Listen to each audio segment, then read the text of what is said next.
Marks اسی طرح کے ایک جھگڑالو گروپ ٹیورن کلب کے صدر بھی بنے اور ایک پوئٹ کلب بھی جوائن کیا جس کے بہت سارے ممبر پولیٹیکل ایکٹیوسٹ بھی. سیاسی طور پر باغی ہونا یونیورسٹی آف بون کا ایک عام کلچر تھا، یہاں تک کہ ایک دفعہ فرینکفرٹ میں ایک فیڈرل ڈائٹ کے سیشن کو ڈسرپٹ کرنے پر بہت سارے اسٹوڈنٹس کو یونیورسٹی سے ایکسپیل بھی کر دیا گیا اور بہت ساروں کو اریسٹ بھی کر دیا گیا.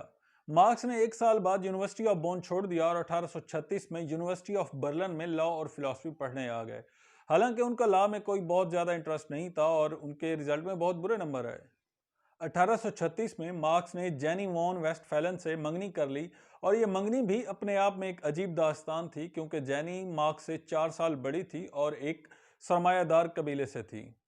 حالانکہ جینی کے رشتہ دار مارکس کو بہت زیادہ پسند نہیں کرتے تھے، مگر جینی کے father Ludwig von Westphalen Marx کے بہت اچھے دوست تھے اور مارکس نے اپنا پی ایچ ڈی کا تھیسس بھی انہی کو ڈیڈیکیٹ کیا تھا. یونیورسٹی آف برلن میں ایڈمیشن لینے کے بعد مارکس کا تعارف ہوا ہیگل سے اور ینگ ہیگیلین سے. ہیگیلینز 2 حصوں میں ڈیوائیڈ تھے، یعنی کہ لیفٹ ہیگیلینز اور رائٹ ہیگیلینز. مارکس نے لیفٹ ہیگیلینز کو جوائن کیا. حالانکہ مارکس ہیگل کی ڈائلیکٹیکل کی تھیوری سے اختلاف رکھتے تھے، مگر چونکہ یہ ریولوشنری اسٹوڈنٹس ہیگل سے بہت زیادہ متاثر تھے، اسی لیے اس پریشر میں آ کر مارکس نے ایک سوسائٹی بھی جوائن کی جس کا نام تھا ڈاکٹرز کلب. اس سوسائٹی کے 2 بڑے نام تھے، لوڈوگ فیروباگ جو کہ ایک دانشور تھے اور برونو باور جو کہ ایک تھیولوجی کے لیکچرر تھے مگر خود ایتھیسٹ تھے. برونو باور ایک آئیڈیا ڈیولپ کر رہے تھے کہ کرسچین گاسپلز تاریخ کا حصہ نہیں ہیں بلکہ ہیومن فینٹیسیز سے بنے کچھ ریکارڈ ہیں اور جیزس کرائسٹ نہ ہی کوئی تاریخ ساز شخصیت تھے. مارکس نے بھی حضرت عیسیٰ پر برونو باور کے بہت سارے لیکچرز لیے. ینگ ہیگیلینز تیزی سے ایتھیزم کی طرف بڑھ رہے تھے اور پولیٹیکل ایکشن پر بات کر رہے تھے. پرشین گورنمنٹ ینگ ہیگیلینز کے اس بڑھتے ہوئے رجحان سے خوفزدہ ہوئی اور اسے ختم کرنے کی ٹھانی. 1839 میں برونو باور کو ان کی پوسٹ سے ہٹا دیا گیا اور کارل مارکس کے ایک دوست ایڈولف رتنبرگ کو جو کہ ایک پولیٹیکل ریڈیکلائزیشن کی وجہ سے جیل بھی جا چکے تھے ان کو بھی دبا دیا گیا. مارکس نے 1841 میں یونیورسٹی آف جینا میں اپنی ڈاکٹریٹ کا تھیسس سبمٹ کروایا اور پی ایچ ڈی کی ڈگری حاصل کی. اس تھیسس کا ٹائٹل تھا دی ڈفرنس بٹوین ڈیموکریٹین اینڈ ایپیکیورین فلسفی آف نیچر. 1841 میں لوڈوگ فیورباگ کی ایک کتاب آئی دی ایسنس آف کرسچینٹی جس نے مارکس کو اور دوسرے ریولوشنری ہیگیلینز کو بہت زیادہ متاثر کیا. 1842 میں مارکس نے کلون کے ایک اخبار رینسچے زیتونگ میں لکھنا شروع کیا. یہ اخبار سپانسرڈ کیا جا رہا تھا ینگ تاجرز کی طرف سے، انڈسٹریالسٹ اور ینگ بینکرز کی طرف سے.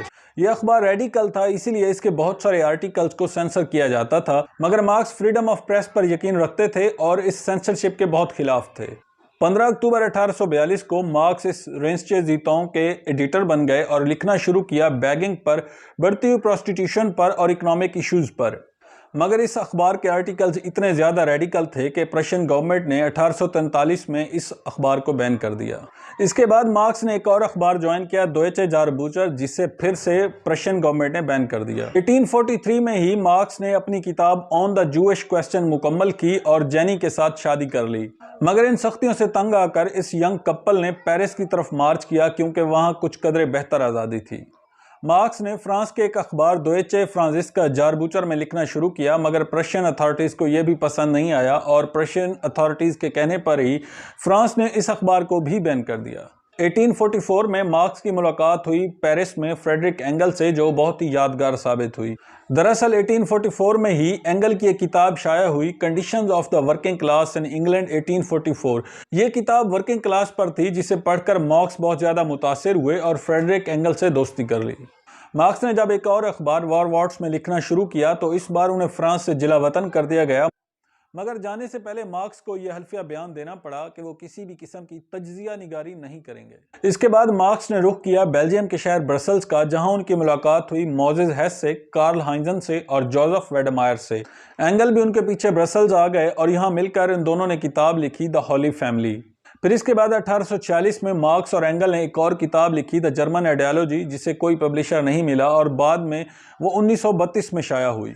1846 میں ایک کتاب آئی دا فلسفی آف پاورٹی جو لکھی تھی پیری جوزف پراؤدن نے. یہ کتاب انارکسٹ نظریات پر مبنی تھی.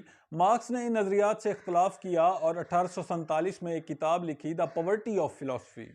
پراؤدن کا ماننا تھا کہ اکنامک سسٹم یہی رہنے دیا جائے اور اس میں سے کمپٹیشن اور مناپلی کو ختم کر دیا جائے، جبکہ مارکس کا ماننا تھا کہ یہ طبقاتی جنگ ہے، یہ ختم نہیں ہو سکتی، یہ اکنامک سسٹم ہی بدلنا پڑے گا.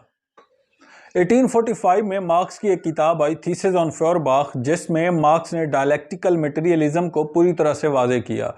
اس کتاب میں ایک مشہور لائن تھی کہ دانشوروں نے تو صرف دنیا کی تشریح کی ہے، مقصد تو دنیا کو تبدیل کرنا تھا۔ مارکس نے جب اخبار وارواٹس میں لکھنا شروع کیا تھا تو اس اخبار کو نکالنے والی تنظیم کا نام تھا revolutionary socialist league of the just, جسے بعد میں تبدیل کر کے جس کا نام کمیونسٹ لیگ رکھ دیا گیا۔ اس لیگ کا مینیفیسٹو لکھنے کا کام مارکس کو دیا گیا۔ مارکس اور اینگل نے مل کر اس کے لیے ایک مینیفیسٹو لکھا جو اڈاپٹ کر لیا گیا کمیونسٹ لیگ کی طرف سے اور جس کو نام ملا کمیونسٹ مینیفیسٹو کا۔ اس مینیفیسٹو میں یہ کہا گیا کہ انسانی تاریخ کلاس سٹرگل سے بھری ہوئی ہے، پرولیٹریٹس اور بورجیاز کے درمیان یہ جنگ جاری رہے گی اور کوئی ایکویلیبریم کی حالت آنا ناممکن ہے جب تک اس اکنامک سسٹم کو چینج نہ کر دیا جائے۔ اس مینیفیسٹو کے آخری الفاظ بہت ہی خوبصورت ہیں اور بہت ہی یادگار ہیں کہ مزدور طبقے کے پاس کھونے کے لیے کچھ نہیں ہے سوائے زنجیروں کے، اور جیتنے کے لیے پوری دنیا ہے، پوری دنیا کے محنت کشو ایک ہو جاؤ۔ 1848 کے شروع میں ہی پورے یورپ میں انقلاب کی لہریں دوڑ رہی تھیں اور بغاوت عروج پر تھی۔ اس وقت میں فرانس کے ایک دوست نے مارکس کو فرانس آنے کی دعوت دی، مگر مارکس فرانس جانے کی بجائے واپس اپنے شہر کلون آ گئے۔ یہاں آ کر مارکس نے ایک نیا اخبار شروع کیا جس کا نام تھا نیو رائنسچے زیتونگ۔ اس اخبار میں پھر سے مارکس نے کانسٹیٹیوشنل ڈیموکریسی کی بات کی۔ جب 1848 میں ورکرز یونین کے لیڈر اینڈریاس گوچے کو اریسٹ کیا گیا تو مارکس نے 1848 میں ہی رائن لینڈ ڈیموکریٹک کانگریس کی بنیاد رکھی۔ کنگ آف پرشیا نے پرشین اسمبلی تحلیل کر دی، مگر مارکس اپنی سٹرگل جاری رکھے ہوئے تھے، اسی لیے ان کے خلاف ایک فیمس ٹرائل ہوا۔ مارکس پر یہ الزام تھا کہ اس نے مسلح بغاوت کرنے کی کوشش کی ہے۔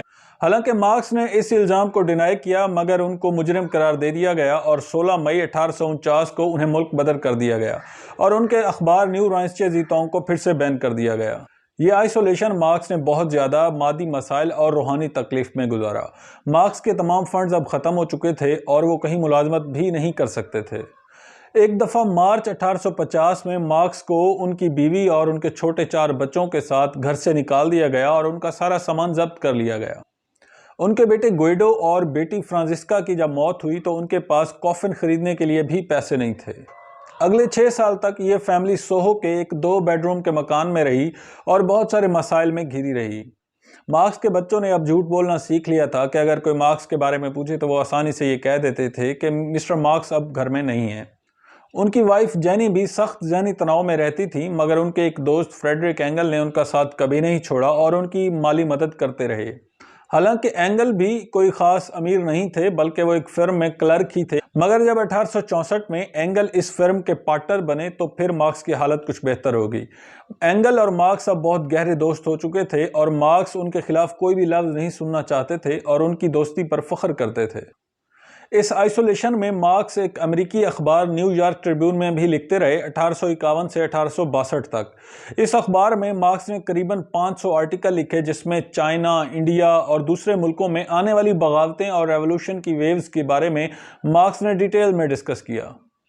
1859 میں اکنامک تھیوریز پر مارکس نے اپنی پہلی کتاب لکھی، a contribution to the critique of political economy. Marx economic اور پولیٹیکل ہسٹری پڑھتے رہے۔ 1867 میں ان کی کتاب داس کیپٹل شائع ہوئی اور جسے Bible of the working class بھی کہا جاتا ہے۔ مارکس کی آئسولیشن 1864 میں ختم ہوئی جب فرسٹ انٹرنیشنل ورکنگ مینز ایسوسی ایشن کی بنیاد رکھی گئی۔ حالانکہ مارکس اس کے فاؤنڈر نہیں تھے مگر بہت جلد ہی وہ اس کے لیڈنگ اسپرٹ بھی بن گئے۔ اس ایسوسی ایشن کو فرسٹ انٹرنیشنل بھی کہا جاتا ہے۔ اس کی پہلی میٹنگ 1864 میں لندن کے سینٹ مارٹن ہال میں ہوئی جس میں فرینچ ورکرز اور انگلش ٹریڈ یونینز نے شرکت کی۔ جنرل کونسل کے ممبر اور جرمنی کے کرسپونڈنٹ ہونے کی وجہ سے مارکس نے اس کی بہت ساری میٹنگز میں حصہ لیا۔ فرسٹ انٹرنیشنل کی پریسٹیج اور ممبرشپ دونوں بڑھتی چلی گئیں اور 1869 میں یہ ممبرشپ 8 لاکھ تک جا پہنچی۔ مگر مارکس ابھی تک گمنام ہی تھے، مگر پھر جب پیرس کمیون ہوا تو مارکس کو بین الاقوامی شخصیت بننے سے اب کوئی نہیں روک پایا اور انہیں ٹائٹل ملا the best calumniated and most menaced man of London. مگر جب 30 مئی 1871 کو اس کمیون کو کرش کر دیا گیا تو مارکس نے اس پر ایک اور کتاب لکھی، سول وار ان فرانس، جس میں مارکس نے اس مزدور طبقے کو سراہا۔ اینگل کے مطابق پیرس کمیون مزدور طبقے کی پہلی فتح تھی اور کارل مارکس کا نام بطور leader of the first international اور سول وار کے آتھر ہونے کی وجہ سے پورے یورپ میں ایک علامت بن گیا۔ فرسٹ انٹرنیشنل کے ایک اور لیڈر تھے میخائیل باکونین، جو کہ ایک لیڈر تھے اور ایک رشین ریولوشنری تھے۔ پیرس کمیون ہونے کی وجہ سے مارکس اور بکاؤنن میں اختلافات پیدا ہو گئے اور یوں ورکنگ مینز ایسوسی ایشن کا زوال شروع ہو گیا۔ یہ اختلافات اتنے زیادہ تھے کہ ایک دفعہ کارل مارکس نے بکاؤنن کو رشین ایجنٹ بھی کہا، جبکہ بکاؤنن مارکس کو ایک یہودی ایجنٹ سمجھتے تھے اور وہ سمجھتے تھے کہ مارکس صرف ڈکٹیٹر بننا چاہتے ہیں۔ ان اختلافات کو دیکھتے ہوئے فریڈرک اینگل نے جنرل کونسل کی سیٹ کو لندن سے نیو یارک منتقل کر دیا۔ فرسٹ انٹرنیشنل اب کمزور ہو چکی تھی اور بالآخر 1876 میں فیلاڈیلفیا میں ختم ہو گئی۔ زندگی کے آخری دنوں میں مارکس نے ایک اور کتاب لکھی، دی کرٹیک آف گوتھا پروگرام، جس میں مارکس نے ویلہلم لائباخ، اگسٹ بیبل اور فردیناند لاسال پر تنقید کی۔ مارکس کی تخلیقی صلاحیتیں اب معدوم ہو چکی تھیں اور اب مارکس ایک مینٹل کرونک ڈپریشن کا شکار ہو چکے تھے اور کوئی بھی کام مکمل کرنے کی صلاحیت نہیں رکھتے تھے۔ اور پھر جب 2 دسمبر 1881 کو مارکس کی وائف جینی کی موت ہوئی تو مارکس گہرے صدمے میں چلے گئے۔ پھر 11 جنوری 1883 کو مارکس کی بیٹی جینی لینگوارڈ کی جب موت ہوئی تو مارکس اس صدمے سے نہیں نکل پائے اور بالآخر 1883 میں ہی مارکس اس دنیا کو چھوڑ کر چلے گئے۔ مارکس کا جنازہ ہائی گیٹ سیمیٹری لندن میں ہوا، جس میں ٹوٹل 11 لوگ شریک ہوئے۔ اس فنرل کے موقع پر مارکس کے دوست فریڈرک اینگل نے یہ ڈکلیئر کیا کہ دوپہر کے 2:45 بجے دنیا کے ایک عظیم مفکر نے سوچنا چھوڑ دیا۔ اینگل کا یہ کہنا تھا کہ مارکس ایک ریولوشنری تھے اور ساری زندگی انقلاب کی جدوجہد کرتے رہے، مگر انہیں سب سے زیادہ نفرت ملتی رہی۔ مارکس کی قبر پر لکھا ہے، دنیا بھر کے محنت کشو ایک ہو جاؤ۔ مارکس اپنی زندگی میں تو کوئی انقلاب نہیں لا پائے، مگر ان کی مرنے کے بعد قریباً 25 سال بعد روس میں ایک بلشیوک ریولوشن آیا، جس میں دراصل کمیونزم کا ہی پرچار کیا گیا اور کمیونزم کو ہی لاگو کیا گیا۔ دنیا اس عظیم مفکر کو ہمیشہ یاد رکھے گی۔ دوستو، آج کی ویڈیو کے لیے اتنا ہی۔ اگر ابھی تک آپ نے ہمارا چینل سبسکرائب نہیں کیا تو پلیز ہمارے چینل کو سبسکرائب کر دیں اور ہمیں انکریج کریں۔ Thank you.